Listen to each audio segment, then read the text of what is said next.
जो 3-4 दिन जम्मू कश्मीर में वो चेहरा नहीं आ रहा। एक तरफ से देखा जाए तो जंग का ही माहौल बना हुआ था। उसमें सबसे ज़्यादा जमीन पीछे का थोड़ा, अगर कोई इलाका बाहर की शेलिंग और बमबारी के लपेट में आया वो पुंछ, और बहुत अरसे के बाद पहली मर्तबा पुंछ शहर के बीचों बीच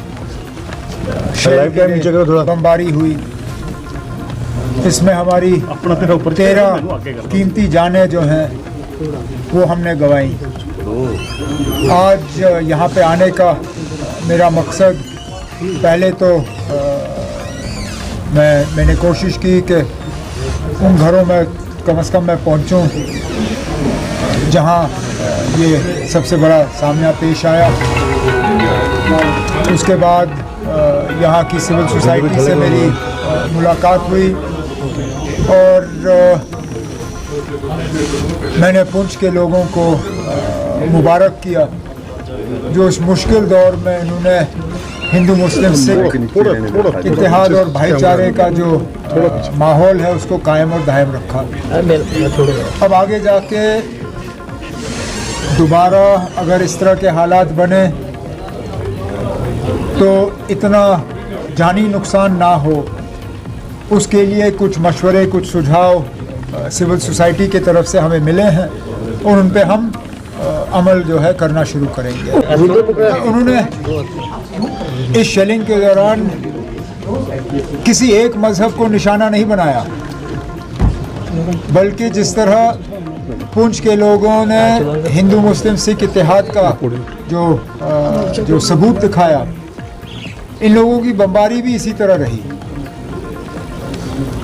गुरुद्वारों के नज़दीक, मंदिरों के नज़दीक, हमारे मदरसों दरगाहों के नज़दीक अंधाधुंध इनकी फायरिंग रही। चलिए अब उनकी नीयत, अब मेरे पास कौन सी ऐसी जादू की छड़ी है कि मैं उस छड़ी का इस्तेमाल करके उनकी नीयत के बारे में आपको जवाब दे सकूं। उनकी नीयत क्या है क्या नहीं है वो तो वही कह सकते हैं। उनकी नीयत मैं तो सिर्फ जो ज़मीनी हालात हैं उनको देख के बात कर सकता हूँ। और फिलहाल जो खबरें आ रही हैं, अब लगभग 24 घंटे हो गए, सीज़ फायर जो है वो लगभग कायम और दायम है। वो तो फॉल्स प्रोपेगेंडा करेंगे ही। हकीकत क्या है, असलियत क्या है वो आप जानते हो, मैं जानता हूँ, बिल्कुल दुनिया जानती है।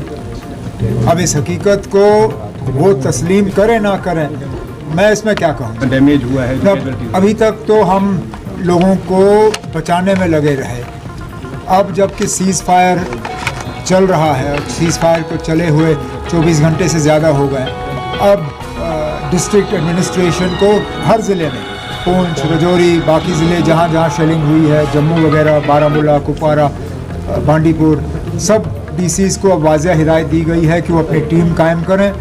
उन टीम्स में जो है इंजीनियरिंग एक्सपर्ट्स भी रखें, और जहाँ जहाँ शेलिंग का असर किसी स्ट्रक्चर पे हुआ है उस स्ट्रक्चर की असेसमेंट करें।